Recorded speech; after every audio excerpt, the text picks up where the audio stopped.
Friends, मैं पूजा सक्सेना फिर से आपके सामने हाजिर हुई हूँ।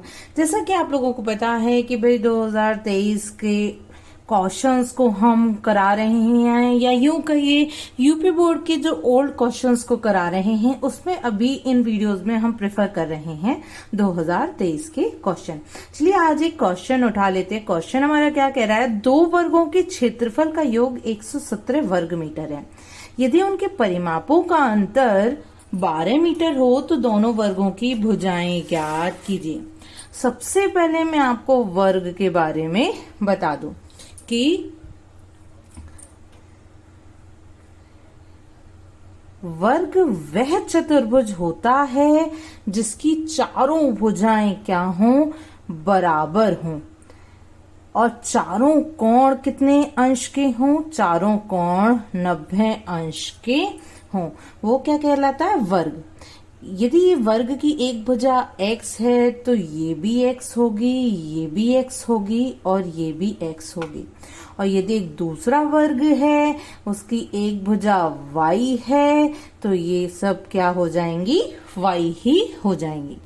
उसके अलावा मैं आपको ये भी बता दूं कि वर्ग का क्षेत्रफल, जैसे आयत का क्षेत्रफल होता है लंबाई गुणा चौड़ाई, ऐसे ही वर्ग का क्षेत्रफल होता है भुजा गुणा भुजा, या कहूं भुजा का स्क्वायर। तो भुजा का वर्ग, वर्ग का क्षेत्रफल बराबर भुजा गुणा भुजा।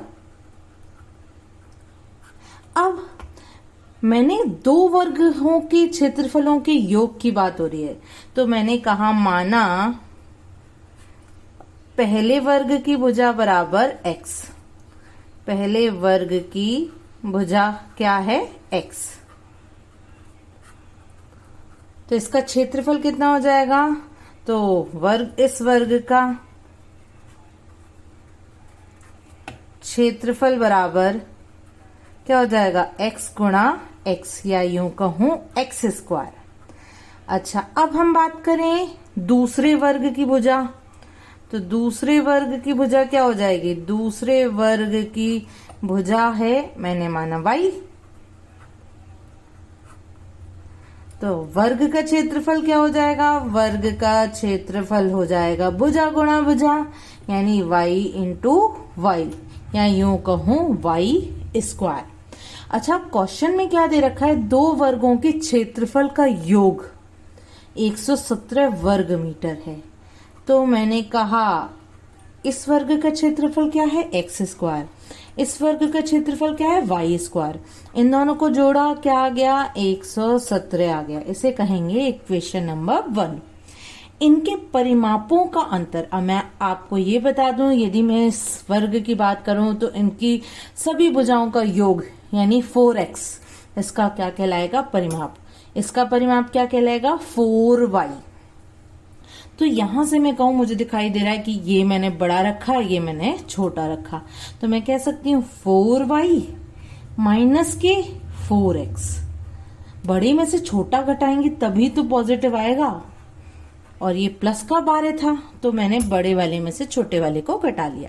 अच्छा, ऐसी कौन सी संख्या है जो पूरे में कॉमन है, 4, तो ये हो गया मेरा y माइनस के x। देखिए 4 का इसमें भाग दिया, इसमें भाग दिया, और 4 दिया 12, ये हो गई इक्वेशन नंबर 2। तो माइनस x जब उधर गया तो हो गया प्लस का x, तो 3 प्लस के x। अब चाहे इसे इक्वेशन नंबर 2 कह लीजिए, चाहे इक्वेशन नंबर 2 आप कह लीजिए इसे। इक्वेशन नंबर 2 से, इक्वेशन नंबर 2 से हम क्या करेंगे, इक्वेशन नंबर 2 से हम y का मान समीकरण 1 में रख देंगे। तो मैं कहूंगी कि y का मान समीकरण 1 में रखने पर,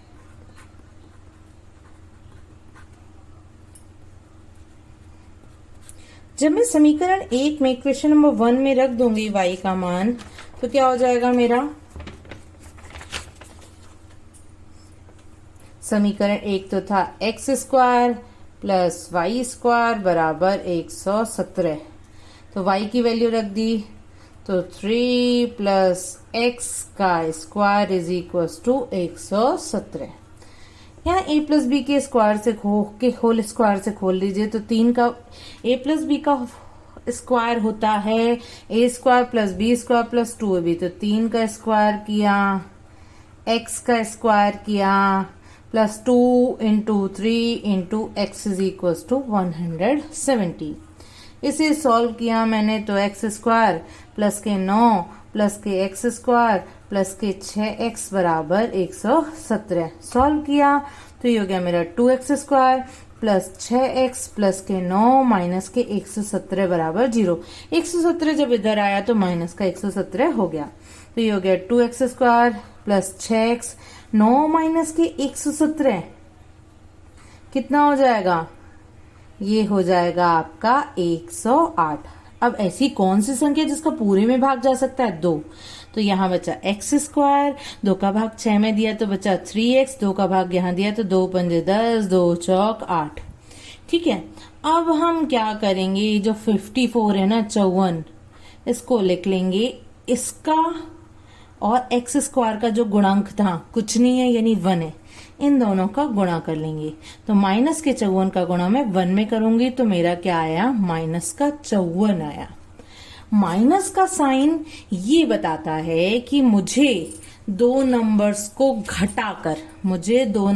घटाकर ये बीच वाली संख्या लानी है। तो मैंने क्या किया, 54 गुणा 1 कर लिया। ठीक है, रहा तो 54 ही, लेकिन क्या 54 में से 1 घटाने पर 3 बचा, बिल्कुल नहीं बचा। फिर 54 में भाग चला जाएगा 2 का, 2 2 दूनी 4, 2 सत्ते 14, 2 का इसमें गुणा कर दिया। क्या 27 में से 2 घटाऊं तो 3 बचेगा, बिल्कुल नहीं बचेगा। फिर इसमें भाग दिया मैंने 3 का, 3 नाम 27, किसका भाग दिया है, 3 का। अब जिसका भी भाग देती हूँ इस गुणा करूंगी इसमें तो 3 दूनी 6। इस बार मैंने देखा, ये जो भी मैं कर रही हूँ मैंने 4th चैप्टर में भी बताया है, उसके अलावा मैंने गुणनखंड विधि नाम से अलग प्लेलिस्ट बनाई हुई है जिससे आप सीख सकते हैं, वहां मैंने ये चीजें डिटेल में बताई हैं। तो 9 में से जब 6 घटाएंगे तो क्या बच जाएगा, 3 बच जाएगा। तो यहां से मैं कह सकती हूँ एक्स स्क्वायर प्लस के 9x माइनस के 6x माइनस के 54 बराबर 0। इन दोनों में से मैंने x कॉमन ले लिया तो यहाँ बचा x, यहाँ बचा प्लस का 9। इन दोनों में से माइनस 6 कॉमन ले लिया तो यहाँ बचा x, यहाँ बचा प्लस का 9 बराबर 0। इन दोनों के पास में x प्लस 9 है, मैंने x प्लस 9 को कॉमन ले लिया, क्या बचा x, यहाँ बचा माइनस 6 बराबर 0। एक बार मैंने x प्लस 9 को 0 रख दिया, एक बार मैंने x माइनस 6 को 0 रख दिया। माइनस 6 जब उधर गया तो बन गया प्लस का 6 और प्लस का 9 जब उधर गया तो बन गया माइनस का 9। अब x था क्या, x था क्या था भाई, x था हमारा वर्ग की भुजा। अब वर्ग की भुजा कभी भी माइनस में नहीं हो सकती, इसीलिए मैं कहूंगी पहले वर्ग की भुजा बराबर 6 मीटर। ठीक है, अब दूसरे वर्ग की भुजा क्या थी भाई, y is equal to 3 plus x था। समीकरण नंबर 2 से दिखाती हूं मैं आपको, ये रहा मेरा समीकरण 2। अब x का मान रख दीजिए तो ये हो जाएगा 3 प्लस 6 बराबर 9। अब दूसरे वर्ग की क्या भुजा हो गई, दूसरे वर्ग की भुजा बराबर